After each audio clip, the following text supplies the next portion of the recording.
بعد کی شہادتوں اور واقعات سے جو واردات سامنے آئی وہ کچھ اس طرح بنتی ہے کہ قتل کی رات سے اگلی رات مسل الدین اپنے گھر گیا تو پہلی بیوی نے اسے کمرے میں بلایا۔ اس نے 20 اشرفیہ مسل الدین کے آگے کرتے ہوئے کہا، خضر الحیات کا قاتل یہ 20 اشرفیہ واپس کر گیا ہے اور کہہ گیا کہ تم نے 50 اشرفیہ اور سونے کے 2 ٹکڑے کہے تھے، میں نے تمہارا کام کر دیا تو تم نے صرف 20 اشرفیہ بھیجی ہیں، یہ میں تمہاری بیوی کو واپس دے چلا ہوں، تم نے مجھے دھوکہ دیا ہے، اب 100 اشرفیہ اور سونے کے 2 ٹکڑے لوں گا، اگر 2 دن تک مال نہ پہنچا تو ویسا ہی تیر جو خضر کے دل میں اترا ہے تمہارے بھی دل میں اتر جائے گا۔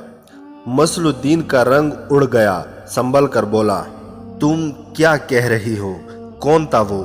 میں نے کسی کو خضر الحیات کے قتل کے لیے یہ رقم نہیں دی تھی۔ تم خضر کے قاتل ہو، بیوی نے کہا، مجھے معلوم نہیں کہ قتل کی وجہ کیا ہے، اتنا ضرور معلوم ہے کہ تم نے اسے قتل کرایا ہے۔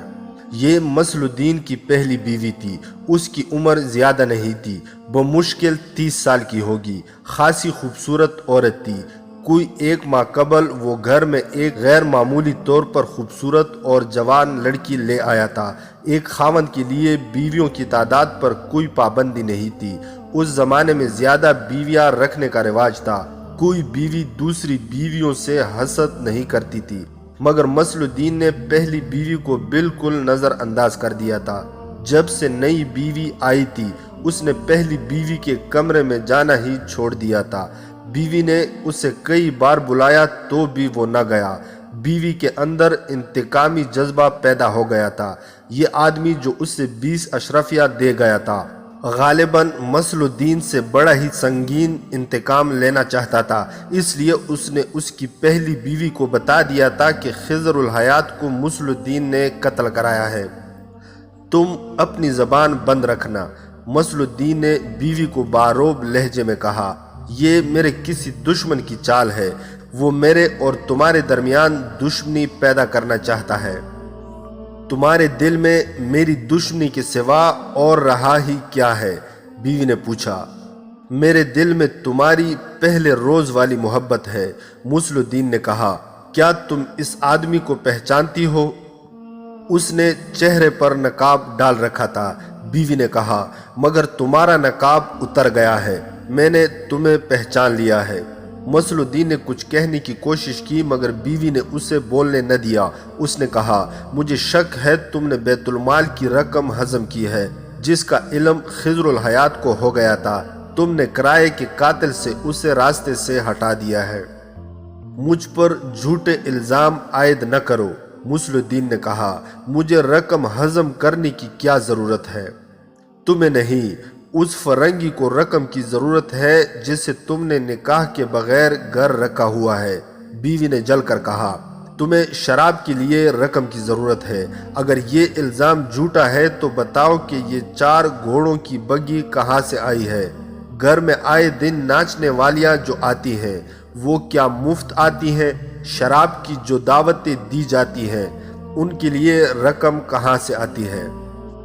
خدا کے لیے چپ ہو جاؤ، مسل الدین نے غصے اور پیار کے ملے جلے لہجے میں کہا، مجھے معلوم کر لینے دو وہ آدمی کون تھا جو یہ خطرناک چال چل گیا ہے، اصل حقیقت تمہارے سامنے آ جائے گی۔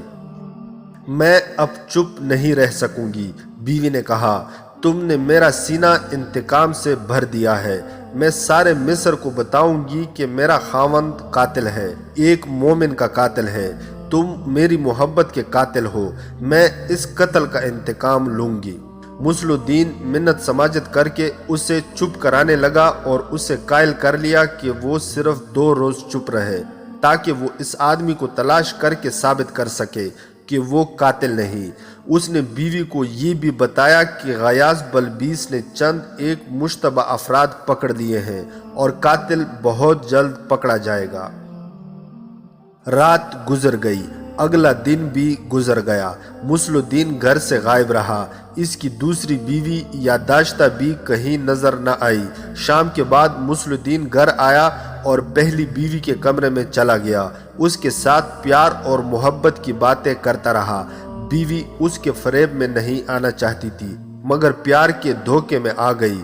مسل الدین نے اس سے کہا کہ وہ اس آدمی کو ڈھونڈ رہا ہے جو 20 اشرفیہ دے گیا تھا۔ کچھ دیر بعد بیوی سو گئی۔ اس رات مسل الدین نے ملازموں کو چھٹی دے دی تھی۔ گھر میں ایسی خاموشی تھی جو پہلے کبھی نہیں ہوئی تھی۔ مسل الدین بہت دیر سوئی ہوئی بیوی کے کمرے میں رہا، پھر اٹھ کر کمرے سے نکل گیا۔ آدھی رات کا عمل ہوگا۔ ایک آدمی اس گھر کی باہر والی دیوار کے ساتھ پیٹھ لگا کر کھڑا ہو گیا۔ ایک آدمی اس کے کندھوں پر چڑھ گیا۔ تیسرا آدمی ان دونوں کو سیڑھیاں بنا کر اوپر گیا اور دیوار سے لٹک کر اندر کی طرف کود گیا۔ اس نے اندر سے بڑا دروازہ کھول دیا۔ اس کے دونوں ساتھی اندر آ گئے۔ اس گھر میں رکھوالی والا کتا ہر رات کھلا رہتا تھا۔ اس رات وہ بھی ڈربے میں بند تھا۔ شاید ملازم جاتے ہوئے اسے بھول گئے تھے کہ اسے کھلا رکھنا ہے۔ تینوں آدمی برآمدے میں چلے گئے۔ اندر گہرا اندھیرا تھا۔ وہ دبے پاؤں چلتے گئے۔ گھوپ اندھیرے میں ایک دوسرے کے پیچھے چلتے ایک نے اس کمرے کے دروازے پر جا کر ہاتھ رکھا جس میں مسل الدین کی پہلی بیوی، جسے وہ فاطمہ کے نام سے بلایا کرتا تھا، سوئی ہوئی تھی۔ کواڑ کھل گیا۔ کمرہ تاریک تھا۔ تینوں آدمی اندر گئے اور اندھیرے میں ٹٹولتے ہوئے فاطمہ کے پلنگ تک پہنچ گئے۔ ایک آدمی کا ہاتھ فاطمہ کے منہ پر لگا تو اس کی آنکھ کھل گئی۔ وہ سمجھی کہ مسل الدین کا ہاتھ ہے۔ اس نے ہاتھ پکڑ لیا اور پوچھا، کہاں جا رہے ہیں آپ؟ اس کے جواب میں ایک آدمی نے اس کے منہ پر کپڑا رکھ کر اس کا کچھ حصہ اس کے منہ میں ٹھونس دیا۔ فوراً بعد تینوں نے اسے بازوؤں میں جکڑ لیا۔ ایک نے منہ پر ایک اور کپڑا کس کر باندھ دیا۔ ایک نے ایک بوری کی طرح کا تھیلا کھولا۔ دوسرے دو آدمیوں نے فاطمہ کو دوہرا کر کے رسیوں سے اس کے ہاتھ اور پاؤں باندھے اور اسے تھیلے میں ڈال کر تھیلے کا منہ بند کر دیا۔ انہوں نے تھیلا اٹھایا اور باہر نکل گئے۔ بڑے دروازے سے بھی نکل گئے۔ گھر میں کوئی مرد ملازم نہ تھا۔ خادمائیں بھی اس رات چھٹی پر تھی۔ تھوڑی دور ایک درخت کے ساتھ 3 گھوڑے بندھے ہوئے تھے۔ تینوں آدمی گھوڑوں پر سوار ہوئے۔ ایک نے تھیلا اپنے آگے رکھ لیا۔ تینوں گھوڑے قاہرہ سے نکل گئے اور سکندریہ کا رخ کر لیا۔ صبح ملازم آ گئے۔ مسل الدین نے فاطمہ کے متعلق پوچھا۔ 2 خادماؤں نے اس سے تلاش کر کے بتایا کہ وہ گھر میں نہیں ہے۔ بہت دیر تک جب اس کا کوئی سراغ نہ ملا تو مسل الدین ایک خادمہ کو الگ لے گیا۔ بہت دیر تک اس کے ساتھ باتیں کرتا رہا، پھر اسے ساتھ لیے غیاث بلبیس کے پاس چلا گیا۔ اس سے کہا کہ اس کی بیوی لاپتہ ہو گئی ہے۔ اس نے اس شک کا اظہار کیا کہ خضر الحیات کو فاطمہ نے قتل کرایا ہے اور خضر نے مرتے مرتے انگلی سے مسلح جو لکھا تھا وہ دراصل مسلح کی بیوی لکھنا چاہتا تھا، لیکن موت نے تحریر پوری نہ ہونے دی۔ اس کے ثبوت میں اس نے اپنی خادمہ سے کہا کہ وہ بلبیس کو اس آدمی کے متعلق بتائے۔ خادمہ نے بیان دیا کہ پرسوں شام ایک اجنبی آیا جس کے چہرے پر نقاب تھا۔ اس وقت مسل الدین گھر پر نہیں تھا۔ اس آدمی نے دروازے پر دستک دی تو یہ خادمہ باہر گئی۔ اجنبی نے کہا کہ وہ فاطمہ سے ملنا چاہتا ہے۔ خادمہ نے کہا کہ گھر میں کوئی مرد نہیں، اس لیے وہ فاطمہ سے نہیں مل سکتا۔ اس نے کہا کہ فاطمہ سے یہ کہہ دو کہ وہ اشرفیہ واپس کرنے آیا ہے، کہتا ہے کہ میں پوری رقم لوں گا۔ خادمہ نے فاطمہ کو جا کر بتایا تو اس نے اس آدمی کو اندر بلا لیا۔ خادمہ نے بیان میں کہا کہ فاطمہ نے اسے برآمدے میں کھڑا رہنے کو کہا اور یہ ہدایت دی کہ کوئی آ جائے تو میں اسے خبردار کر دوں۔ خادمہ کمرے کے دروازے کے ساتھ کھڑی رہی۔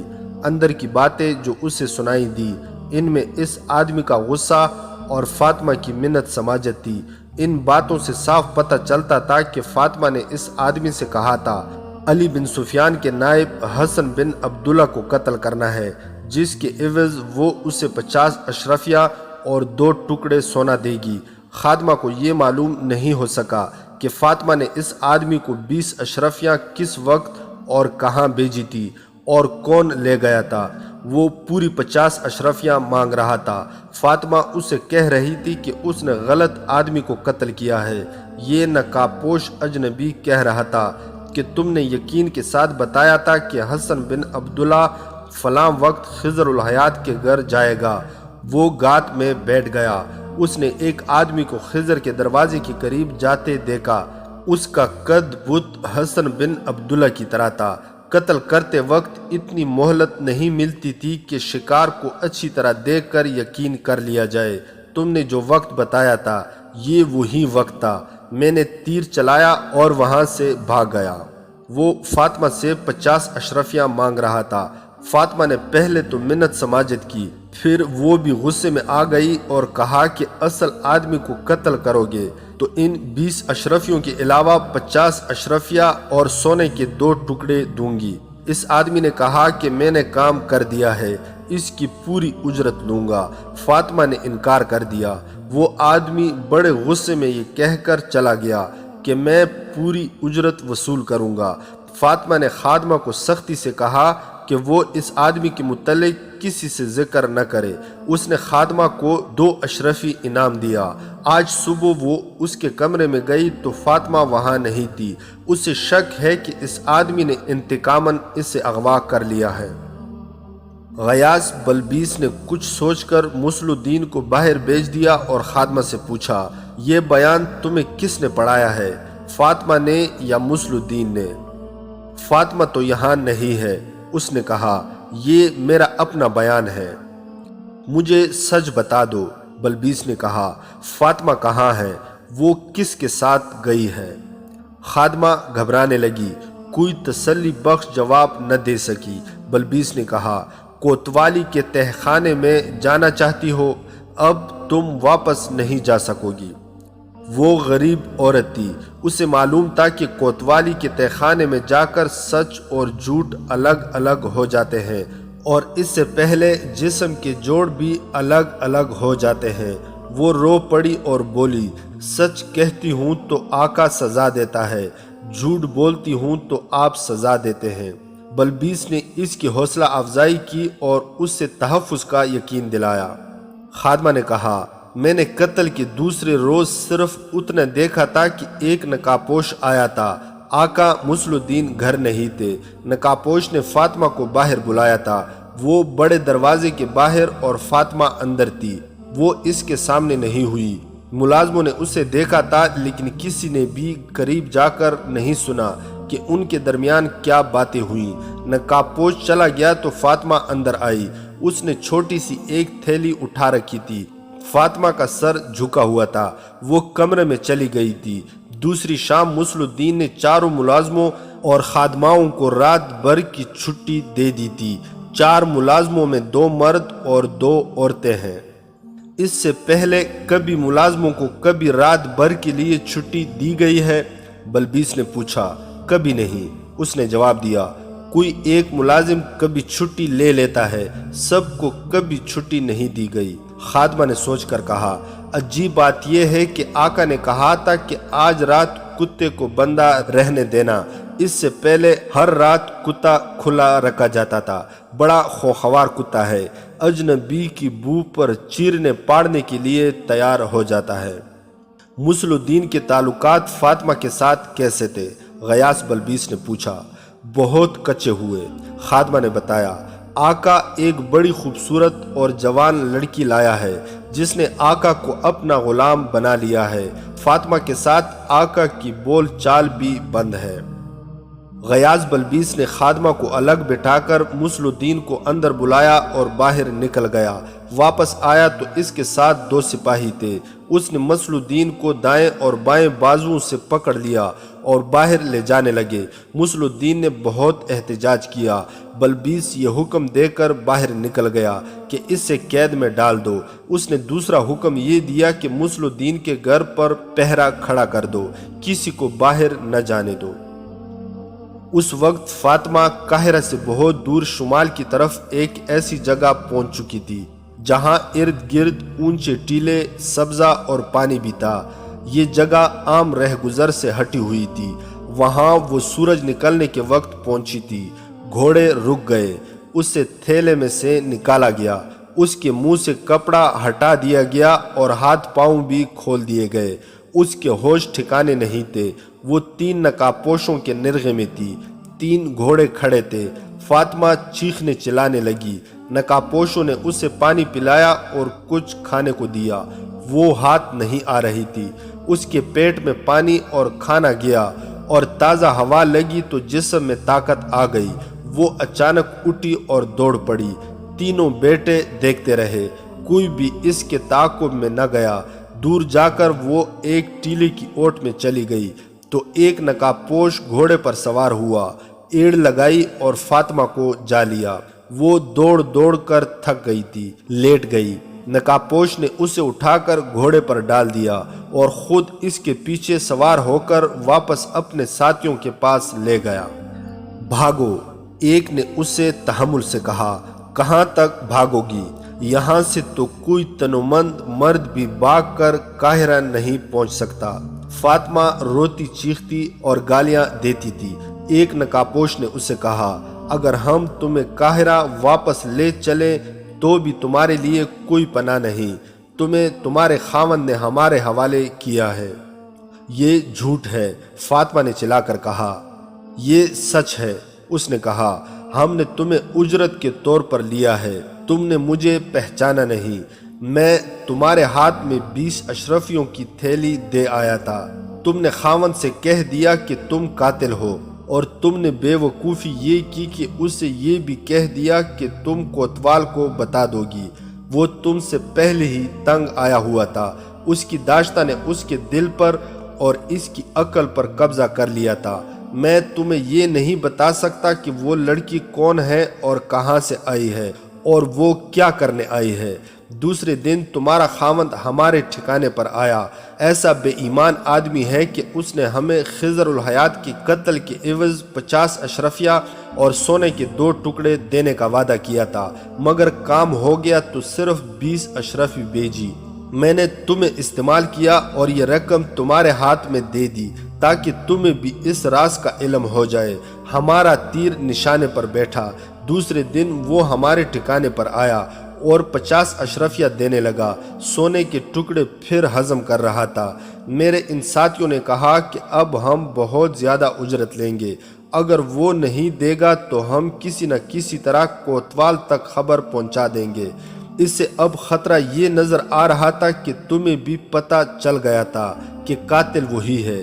اس کا علاج اس نے یہ سوچا کہ ہمیں کہا کہ تم میری بیوی کو اٹھا لے جاؤ، میں تمہارے لیے راستہ صاف کر دوں گا۔ ہم جان گئے کہ وہ اپنی داشتہ کے زیر اثر تم سے جان چھڑانا چاہتا ہے، اور اب وہ اس لیے تمہیں غائب کرنا چاہتا ہے کہ تم اس کے جرم کی گواہ بن گئی ہو اور اسے کہہ بھی چکی ہو کہ تم کوتوال کو خبر کر دو گی۔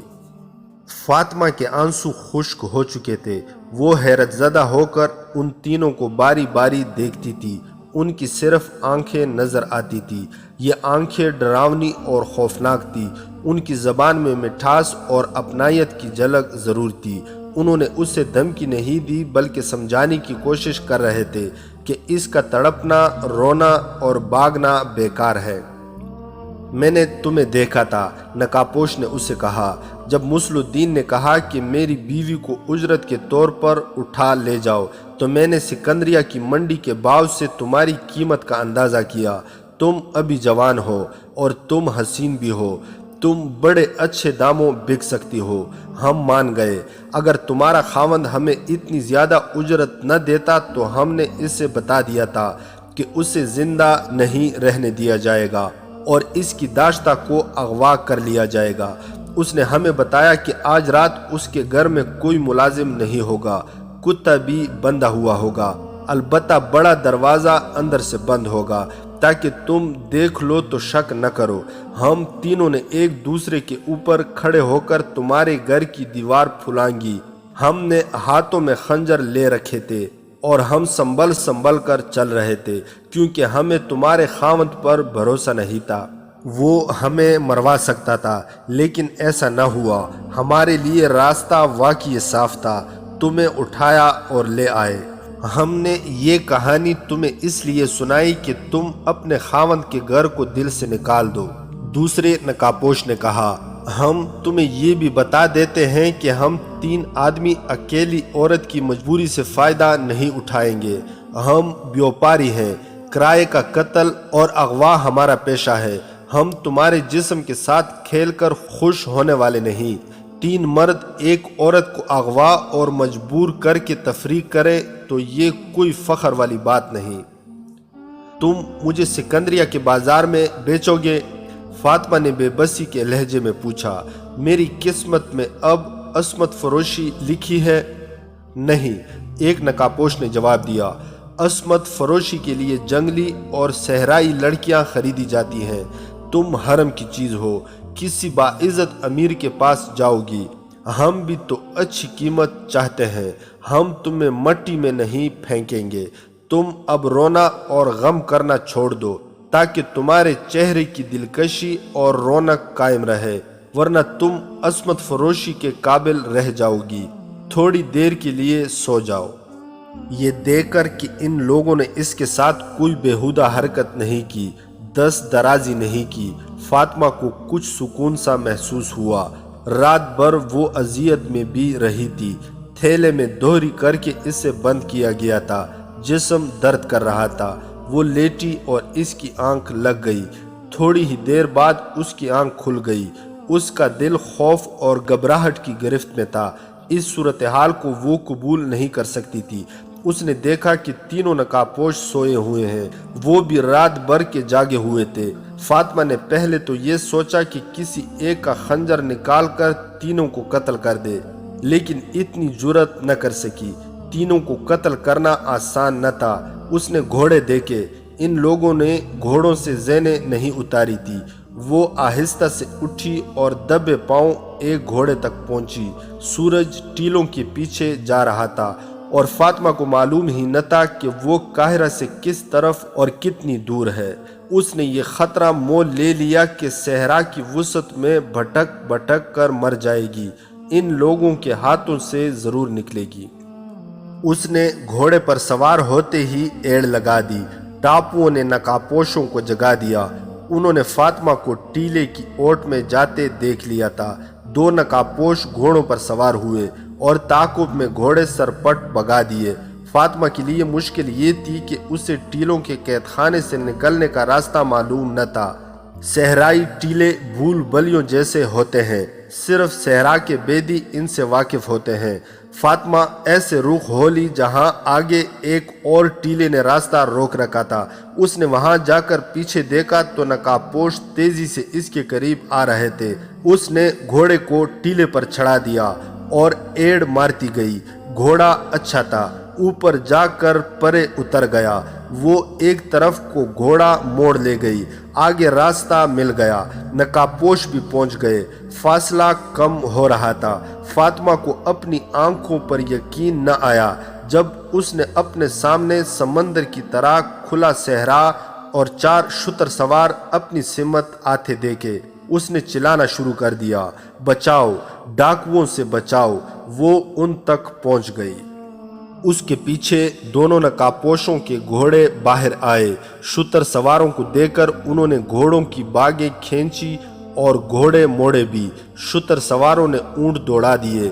ایک نے کمان میں تیر رکھ کر چھوڑا تو تیر ایک گھوڑے کی گردن میں اتر گیا۔ گھوڑا درد سے تڑپا، اچھلا اور بے قابو ہو گیا۔ سوار کود گیا۔ شتر سوار نے انہیں للکارا تو دوسرے نے گھوڑا روک لیا۔ انہیں معلوم تھا کہ وہ 4 شتر سوار اور تیر اندازوں کی زد میں ہیں۔ فاطمہ نے بتایا کہ ان کا ایک ساتھی اندر ہے۔ ان دونوں کو پکڑ لیا گیا۔ یہ چاروں سلطان ایوبی کی فوج کے گشتی دستے کے سپاہی تھے۔ سلطان ایوبی نے سارے صحرا میں گشتی پہرے کا انتظام کر رکھا تھا تاکہ اچانک حملے کا خطرہ نہ رہے اور صلیبی تخریب کار مصر میں داخل نہ ہو سکے۔ ان گشتی دستوں کا بہت فائدہ تھا، انہوں نے کئی مشتبہ لوگ پکڑے تھے۔ اب یہ نقابپوش ان کے پھندے میں آ گئے۔ فاطمہ نے انہیں بتایا کہ اسے کس طرح یہاں تک لایا گیا ہے، وہ کس کی بیوی ہے۔ اس نے یہ بھی بتایا کہ ناظم مالیات قتل ہو گیا ہے۔ قتل اس کے خاوند مسل الدین نے کرایا ہے جو شہر کا ناظم ہے، اور قاتل ان تینوں میں سے ایک ہے۔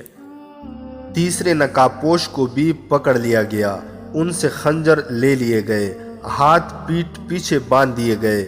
ان کا ایک گھوڑا تیر لگنے سے بھاگ گیا تھا۔ ایک گھوڑے پر 2 نقابپوشوں کو اور تیسرے پر ایک کو بٹھا کر سپاہی اپنے کمانڈر کے پاس لے چلے۔ فاطمہ کو انہوں نے اونٹ پر بٹھا لیا۔ اس اونٹ کا سوار ایک ساتھی کے پیچھے سوار ہو گیا۔ اس قافلے کے سامنے 4 میل کی مسافت تھی جو انہوں نے سورج غروب ہونے تک طے کر لی۔ وہ ایک نخلستان تھا جہاں خیمے بھی نصب تھے۔ یہ اس دستے کا ہیڈ کوارٹر تھا۔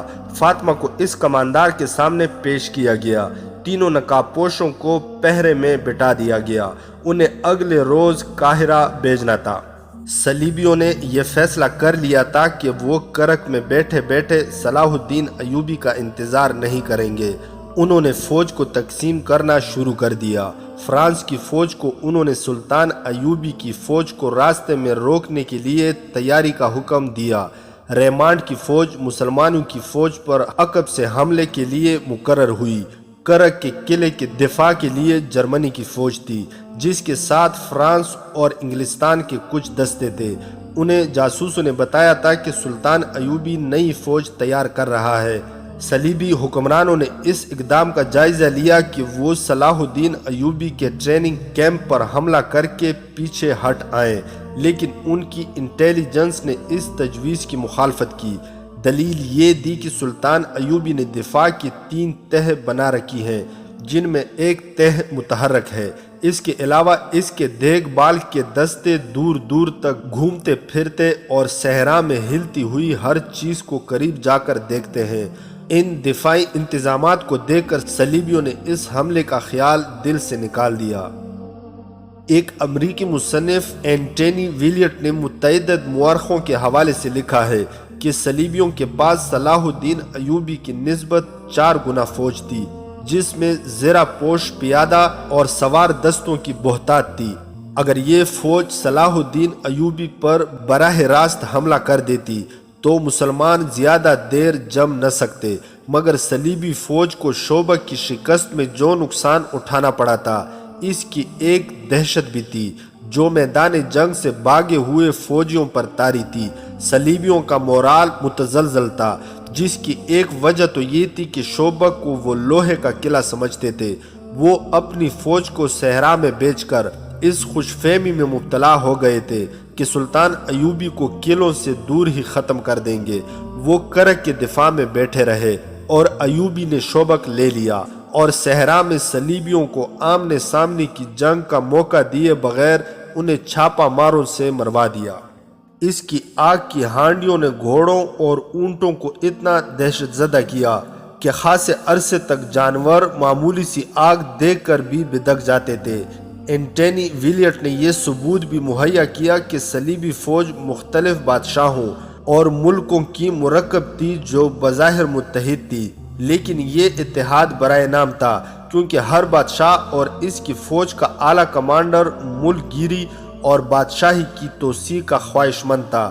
ان میں صرف یہ جذبہ مشترک تھا کہ مسلمانوں کو ختم کرنا ہے، مگر ان کے دلوں میں جو اختلافات تھے وہ ان کے فیصلوں پر نظر انداز ہوتے تھے۔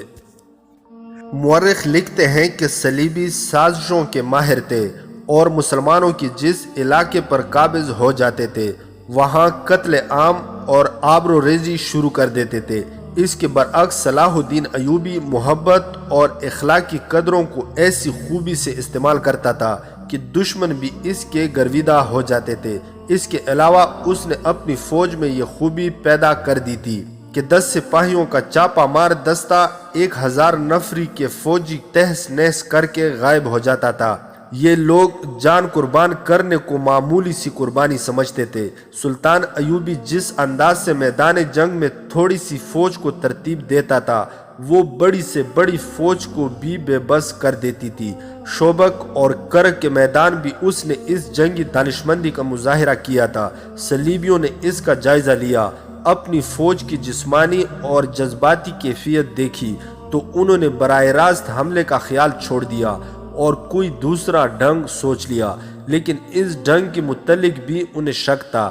اس کا علاج انہوں نے یہ کیا کہ مصر میں بغاوت بھڑکانے اور سوڈانیوں کو مصر پر حملہ کرنے پر اکسانے کا اہتمام کر لیا۔ مصر کے نائب ناظم امور شہری مسل الدین کی طرف سے انہیں امید افزا رپورٹیں مل رہی تھی۔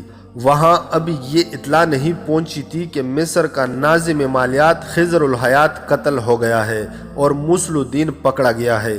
کرک تک یہ اطلاع پہنچنے کے لیے کم از کم 15 دن درکار تھے، کیونکہ راستے میں سلطان ایوبی کی فوج تھی۔ قاصد بہت دور کا چکر کاٹ کر اور قدم پھونک پھونک کر کرک جا سکتے تھے۔ بہت دنوں کا چلا ہوا ایک قاصد اس رات وہاں پہنچا جس رات فاطمہ اغوا ہوئی تھی۔ اس نے رپورٹ دی کہ بغاوت کے لیے فضا سازگار ہے، لیکن سوڈانی ابھی حملے کے لیے تیار نہیں ہیں۔ ان کے ہاں گھوڑوں کی کمی ہے، ان کے پاس اونٹ زیادہ ہیں، انہیں کم و بیش 500 اچھے گھوڑوں کی ضرورت ہے، اتنی ہی زینے درکار ہیں۔ فرانسیسی فوج کے کمانڈر نے کہا کہ 500 گھوڑے فوراً روانہ کر دیے جائیں اور ان کے ساتھ صلیبی فوج کے 5-7 افسروں کو بھی بھیج دیا جائے جو سوڈانیوں کی جنگی اہلیت اور کیفیت کا جائزہ لے کر حملہ کرائیں۔ صلیبیوں کے پاس گھوڑوں کی کمی تھی۔ انہوں نے کرک میں اعلان کر دیا کہ مصر پر حملے کے لیے 500 گھوڑوں کی فوری ضرورت ہے۔ عیسائی باشندوں نے 3-4 دنوں میں گھوڑے مہیا کر دیے جو ایسے راستے سے روانہ کر دیے گئے جس کے متعلق یقین تھا کہ پکڑے نہیں جائیں گے۔ ان کا رہنما وہی جاسوس تھا جو گھوڑے مانگنے آیا تھا۔ وہ سوڈانی تھا اور 3 سال سے جاسوسی کر رہا تھا۔ ان گھوڑوں کے ساتھ 8 صلیبی فوج کے افسر تھے جنہیں سوڈانی حملے کی قیادت کرنی تھی۔ انہیں یقین دلایا گیا تھا کہ صلاح الدین ایوبی کی فوج کو یہاں سے نکلنے نہیں دیا جائے گا۔ سلطان ایوبی کو صرف یہ معلوم تھا کہ مصر کے حالات ٹھیک نہیں، لیکن اس سے یہ معلوم نہیں تھا کہ حالات آتش فشاں پہاڑ بن چکے ہیں جو پھٹنے والا ہے۔ علی بن سفیان نے اس سے یہ تسلی دے رکھی تھی کہ اس نے جاسوسی کا جو جال بچھایا ہے وہ خطروں سے قبل از وقت خبردار کر دے گا۔ انہیں خضر الحیات کے قتل اور مسل الدین کی گرفتاری کا بھی علم نہیں تھا۔ غیاث بلبیس کو مشورہ دیا گیا تھا کہ وہ سلطان ایوبی کو اطلاع بھجوا دے، لیکن اس نے یہ کہہ کر اس مشورے پر عمل نہیں کیا تھا کہ تفتیش مکمل کر کے اصل صورتحال سے سلطان ایوبی کو آگاہ کرے گا۔ فاطمہ کو گشتی دستے کے کمانڈر نے رات الگ خیمے میں رکھا۔ سحر کا دھندلکا ابھی صاف نہیں ہوا تھا جب اسے اور زخمی نقابپوشوں کو 8 محافظوں کے ساتھ قاہرہ کے لیے روانہ کر دیا گیا۔ یہ قافلہ سورج غروب ہونے کے بعد قاہرہ پہنچا اور سیدھا کوتوالی گیا۔ غیاث بلبیس اس واردات کی تفتیش میں مصروف تھا۔ اس وقت وہ تہخانے میں تھا۔ اس نے مسل الدین کے گھر کی تلاشی لی اور وہاں سے اس کی داشتہ کو برآمد کیا تھا۔ وہ اپنے آپ کو ازبک مسلمان بتاتی تھی۔ اس نے بلبیس کو گمراہ کرنے کی بہت کوشش کی۔ اس کے جواب میں بلبیس نے اسے اس کوٹڑی کی جھلک دکھائی جہاں بڑے بڑے سخت جان مرد بھی سینے کے راز اگل دیا کرتے تھے۔ لڑکی نے اعتراف کر لیا کہ وہ یروشلم سے آئی ہے اور عیسائی ہے۔ اس نے اس اعتراف کے ساتھ بلبیس کو اپنے جسم اور دولت کے لالچ دینے شروع کر دیے۔ بلبیس نے مسل الدین کے گھر کی تلاشی میں جو دولت برآمد کی تھی اس نے اس کا دماغ ہلا دیا تھا۔ وہ سمجھ گیا تھا کہ مسل الدین کیوں صلیبیوں کے جال میں پھنس گیا تھا۔ خود لڑکی اس قدر پرکشش اور چرب زبان تھی کہ اسے ٹھکرانے کے لیے پتھر دل کی ضرورت تھی۔ بلبیس نے اپنا ایمان ٹھکانے رکھا۔ اس نے دیکھ لیا تھا کہ یہ تو کوئی بہت بڑی سازش ہے جس کی کڑیاں یروشلم سے جا ملتی ہے۔ اس نے لڑکی سے کہا کہ وہ ہر ایک بات بتا دے۔ لڑکی نے جواب دیا، میں جو کچھ بتا سکتی تھی بتا دیا۔ اس سے آگے کچھ بتاؤں گی تو یہ صلیب کے ساتھ دھوکہ ہوگا۔ میں صلیب پر ہاتھ رکھ کر حلف اٹھا چکی ہوں کہ اپنی فرض کی ادائیگی میں جان دے دوں گی۔ میرے ساتھ جو بھی سلوک کرنا چاہو کر لو، کچھ نہیں بتاؤں گی۔ اگر مجھے آزاد کر کے یروشلم یا کرک پہنچا دو گے تو منہ مانگی دولت تمہارے قدموں میں رکھ دی جائے گی۔ مسل الدین تمہاری قید میں ہے، اس لیے اس سے پوچھ لو، وہ تمہارا بھائی ہے، شاید کچھ بتا دے۔ بلبیس نے اس سے مزید کچھ بھی نہ پوچھا۔ وہ مسل الدین کے پاس چلا گیا۔ مسل الدین بڑی بری حالت میں تھا۔ اس سے چھت کے ساتھ اس طرح لٹکایا گیا تھا کہ رسا کلائیوں سے بندھا تھا اور اس کے پاؤں فرش سے اوپر تھے۔ بلبیس نے جاتے ہی اس سے پوچھا، مسلح دوست، جو پوچھتا ہوں بتا دو، تمہاری بیوی کہاں ہے اور اس سے کس سے اغوا کرایا ہے؟ اب تمہیں کچھ اور باتیں بھی بتانی پڑیں گی، تمہاری داشتہ اپنے آپ کو بے نقاب کر چکی ہے۔ کھول دے مجھے رذیل انسان، مسل الدین نے غصے اور درد سے دان پیس کر کہا، امیر مصر کو آنے دے، میں تیرا یہی حشر کراؤں گا۔ اتنے میں بلبیس کے ایک اہلکار نے آ کر اس کے کان میں کچھ کہا۔ حیرت سے اس کی آنکھیں ٹھہر گئی، وہ دوڑتا ہوا تہخانے سے نکلا اور اوپر چلا گیا۔ وہاں مسل الدین کی بیوی اور اس سے اغوا کرنے والے 3 آدمی بیٹھے تھے۔ فاطمہ نے اسے بتایا کہ وہ کس طرح اغوا ہوئی اور تینوں کس طرح پکڑے گئے۔ بلبیس فاطمہ اور تینوں مجرموں کو تہخانے میں لے گیا اور مسل الدین کے سامنے جا کھڑا کیا۔ مسل الدین نے انہیں دیکھا اور آنکھیں بند کر لی۔ بلبیس نے پوچھا، ان تینوں میں سے قاتل کون ہے؟ مسل الدین خاموش رہا۔ بلبیس نے 3 دفعہ پوچھا، وہ پھر بھی خاموش رہا۔ بلبیس نے تہخانے کے ایک آدمی کو اشارہ کیا۔ وہ آدمی آگے آیا اور مسل الدین کی کمر کے گرد بازو ڈال کر اس کے ساتھ لٹک گیا۔ اس آدمی کا وزن مسل الدین کی کلائیاں کاٹنے لگا جو رسے سے بندھی ہوئی تھی۔ اس نے درد سے چیختے ہوئے کہا، درمیان والا۔ بلبیس تینوں کو الگ لے گیا اور انہیں کہا کہ وہ بتا دے کہ وہ کون ہے اور یہ سارا سلسلہ کیا ہے، ورنہ وہ یہاں سے زندہ نکل نہیں سکیں گے۔ انہوں نے آپس میں مشورہ کیا اور بولنے پر رضامند ہو گئے۔ بلبیس نے انہیں الگ الگ کر دیا اور فاطمہ کو اوپر لے گیا۔ فاطمہ نے اسے وہی بات سنائی جو سنائی جا چکی ہے۔ اس نے اپنے متعلق یہ بتایا کہ اس کی ماں سوڈانی اور باپ مصری ہے۔ 3 سال گزرے، وہ اپنے باپ کے ساتھ مصر آئی۔ مسل الدین نے اسے دیکھ لیا اور اس کے باپ کے پاس آدمی بھیجے۔ اس سے یہ معلوم نہیں کہ رقم کتنی ملی۔ باپ اسے مسل الدین کے گھر چھوڑ گیا اور ایک تھیلی لے کر چلا گیا۔ مسل الدین نے ایک عالم اور چند ایک آدمیوں کو بلا کر باقاعدہ نکاح پڑھوایا اور وہ اس کی بیوی بن گئی۔ وہ اس کے ساتھ بہت محبت کرتا تھا۔ محبت فاطمہ کی کمزوری تھی۔ باپ سے اس سے محبت اور شفقت نہیں ملی تھی۔ اسے شک تھا کہ باپ اسے یہاں بیچنے کے لیے ہی لایا تھا۔ مسل الدین کے خلاف اسے کبھی بھی شک نہیں ہوا تھا کہ وہ اتنا برا آدمی ہے۔ وہ شراب نہیں پیتا تھا۔ اس کی باہر کی سرگرمیوں کے متعلق فاطمہ کو کچھ بھی معلوم نہ تھا۔ صلاح الدین ایوبی نے شعبہ کی طرف کوچ کیا تو اس کے فوراً بعد مسل الدین میں ایک تبدیلی آئی۔ وہ رات بہت دیر تک باہر رہنے لگا۔ ایک رات فاطمہ نے دیکھا کہ وہ شراب پی کر آیا ہے۔ فاطمہ کا باپ شرابی تھا۔ وہ شراب کی بو اور شرابی کو پہچان سکتی تھی۔ اس نے مسل الدین کی محبت کی خاطر یہ بھی برداشت کیا۔ پھر گھر میں رات کے وقت اجنبی سے آدمی آنے لگے۔ مسل الدین نے ایک رات فاطمہ کو اشرفیوں کی 2 تھیلیاں اور سونے کے چند ایک ٹکڑے دکھا کر گھر میں رکھ لیے، اور ایک رات جب وہ شراب میں بدمست ہو کر آیا تو اس نے فاطمہ سے کہا، اگر مصر کا شمالی علاقہ جو بحیرہ روم کے ساحل کے ساتھ ملتا ہے مجھے مل جائے تو تم پسند کرو گی یا سوڈان کی سرحد کے ساتھ کا علاقہ؟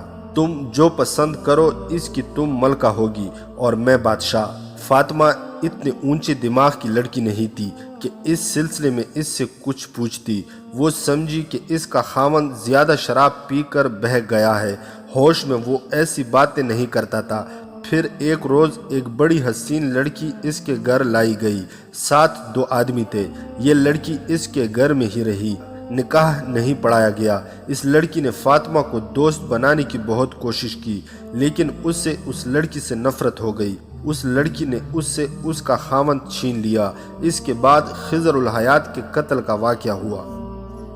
تینوں نقاب پوشوں نے پہلے بلبیس کو غلط باتیں بتانے کی کوشش کی، لیکن بلبیس انہیں راستے پر لے آیا۔ تینوں نے الگ الگ جو بیان دیے، اس سے یہ انکشاف ہوا کہ تینوں حشیشین کے گروہ کے آدمی ہیں۔ انہیں صلیبیوں کی طرف سے مسل الدین کے ساتھ لگایا گیا تھا۔ مسل الدین کو بے شمار دولت ایک عیسائی لڑکی دی گئی تھی۔ اور یہ وعدہ کہ صلاح الدین ایوبی کے خلاف بغاوت کامیاب کرا دے تو مصر کی سرحد کے ساتھ اسے ایک الگ ریاست بنا کر دی جائے گی، جس کی حکمرانی اس کے ہاتھ میں اور اس عیسائی لڑکی کے ہاتھ میں ہوگی۔ مصل الدین نے اعلیٰ حکام کو اپنے ہاتھ میں لینا شروع کر دیا تھا، مگر خضر الحیات اس کے ہاتھ میں نہیں آ رہا تھا۔ مالیات اور بیت المال پر قبضہ ضروری تھا، جو خضر الحیات کی موجودگی میں ممکن نہ تھا۔ خزانے کا محافظ دستہ جان بازوں کا منتخب گروہ تھا۔ مصل الدین خضر الحیات کو قتل کروا کے اس دستے کو تبدیل کرانا چاہتا تھا۔ اس میں باغی افراد رکھنے تھے اور 2 حشیشین۔ ان تینوں کے ذمہ ہر اس حاکم کا قتل تھا جس کا فیصلہ مصل الدین کو کرنا تھا۔ انہیں اس کام کی اجرت صلیبیوں کی طرف سے باقاعدہ مل رہی تھی۔ وہ چونکہ یہ کام کاروبار اور پیشے کے طور پر کرتے ہیں، اس لیے فالتو اجرت لینے کی بھی کوشش کرتے ہیں۔ اس لیے انہوں نے مصل الدین سے 50 اشرفیاں اور سونا الگ مانگا، جو اس نے خضر الحیات کے قتل کے بعد انہیں نہیں دیا۔ اس نے کہا تھا کہ تمہیں پوری اجرت مل رہی ہے۔ انہوں نے اسے قتل کی دھمکی دی تو اس نے انہیں اپنی بیوی پیش کی اور کہا کہ تمہیں اس کی اچھی قیمت مل جائے گی۔ فاطمہ اس کے ساتھ تعاون نہیں کر رہی تھی۔ مصل الدین ابھی تک چھت کے ساتھ لٹکا ہوا تھا۔ اسے بیان لینے کے لیے اتارا گیا تو وہ بے ہوش ہو چکا تھا۔ جاسوس لڑکی کی کوٹھری میں گئے تو وہ مری پڑی تھی، اس کے منہ سے جھاگ نکل رہی تھی۔ طبیب نے آ کر دیکھا اور کہا کہ اس نے زہر کھا لیا ہے۔ اس کے پاس چھوٹا سا ایک کپڑا پڑا ہوا تھا، صاف پتہ چلتا تھا کہ اس میں زہر بندھا ہوا تھا، جو لڑکی نے اپنے کپڑوں میں کہیں چھپا رکھا تھا۔ بہت دیر بعد مصل الدین ہوش میں آیا، لیکن وہ بہکی باتیں کرتا تھا، بولتے بولتے چپ ہو جاتا اور پھٹی نظروں سے سب کو دیکھنے لگتا تھا، پھر بے معنی سی باتیں شروع کر دیتا۔ طبیبوں نے اس سے دوائیاں کھلائیں، لیکن اس کا دماغ اذیت سے اور پکڑے جانے کے صدمے سے بگڑ گیا تھا۔ اس رات غیاث بلبیس کے پاس ایک معزز شخصیت آئی۔ اس کا نام زین الدین علی بن نجا الوائس تھا۔ اس نے بلبیس سے کہا کہ اسے پتہ چلا ہے کہ کچھ جاسوس اور تخریب کار پکڑے گئے ہیں اور وہ بھی کچھ انکشاف کرنا چاہتا ہے۔ زین الدین مذہب، سیاست اور معاشرت کے میدان کا بزرگ قائد تھا۔ وہ پیر و مرشد تو نہیں تھا، لیکن بڑے بڑے حاکم بھی اس کے مرید تھے۔ چھوٹے سے چھوٹا آدمی بھی اسے پیروں کی طرح مانتا تھا۔ اسے حاکموں اور معاشرت میں اونچی حیثیت کے 2-4 افراد سے پتہ چلا تھا کہ سلطان ایوبی اور اس کی فوج کی غیر حاضری سے دشمن فائدہ اٹھا رہا ہے اور ایسی چابکدستی سے سازش اور بغاوت کا زہر پھیلا رہا ہے کہ کسی کو پکڑنا آسان نہیں۔ زین الدین نے غیاث بلبیس اور علی بن سفیان کے نائب حسن بن عبداللہ کو بتانے کے بجائے اپنے طور پر اس تخریب کاری کی جاسوسی شروع کر دی تھی۔ فوج کے چھوٹے بڑے افسر بھی اس کی محفل میں آتے تھے۔ اس نے ان سے بہت سی باتیں معلوم کر لی تھی اور متعدد ذمہ دار افراد کے نام اور ان کی سرگرمیاں بھی معلوم کر لی تھی۔ اس نے دراصل ذاتی طور پر تخریب کاروں کے خلاف اپنا ایک گروہ تیار کر لیا تھا، جس نے نہایت نازک راز حاصل کر لیے تھے۔ ایک مصری وقایع نگار محمد فرید ابو حدید نے اپنی تصنیف سلطان صلاح الدین ایوبی میں سازش اور بغاوت کے انکشاف کا صحرا زین الدین علی کے سر باندھا ہے اور 3-4 مورخین کے حوالے دیے ہیں، لیکن اس دور کی جو تحریریں محفوظ ہیں ان سے پتہ چلتا ہے کہ محکمہ مالیات کے ناظم کے قتل سے صلیبیوں کی یہ سازش بے نقاب ہوئی تھی، جس کے اعلی کار وہ مسلمان تھے جن پر سلطان ایوبی کو اعتماد تھا۔ بہرحال اس بزرگ شخصیت کی ذاتی کاوش اور اس کا جو حاصل تھا وہ قومی سطح کا ایسا کارنامہ تھا جس سے مورخین نے بجات طور پر خراج تحسین پیش کیا ہے۔ اس نے بلبیس سے کہا وہ ابھی کچھ دن اور اپنی جاسوسی جاری رکھنا چاہتا تھا تاکہ ہر ایک سازش کی نشاندہی ہو جائے، لیکن ان تخریب کاروں کی گرفتاری کی خبر شہر میں مشہور ہو گئی ہے، جس سے ان کے ساتھی روپوش ہو جائیں گے۔ اس نے نام اور پتے وغیرہ بتا دیے، اپنے آدمی بھی بلبیس کے حوالے کر دیے۔ حسن بن عبداللہ کو بلا لیا گیا۔ حسن اور بلبیس نے فیصلہ کیا کہ سلطان ایوبی کو فوری طور پر اطلاع دے دی جائے۔ اس کے لیے زین العابدین کو ہی منتخب کیا گیا اور اسی روز اسے 12 سواروں کے محافظ دستے کے ساتھ شوبک روانہ کر دیا گیا۔ داستان ایمان فروشوں کی اگلی قسط آپ لوگ ہماری نیکسٹ ویڈیو میں ملاحظہ کر سکتے ہیں۔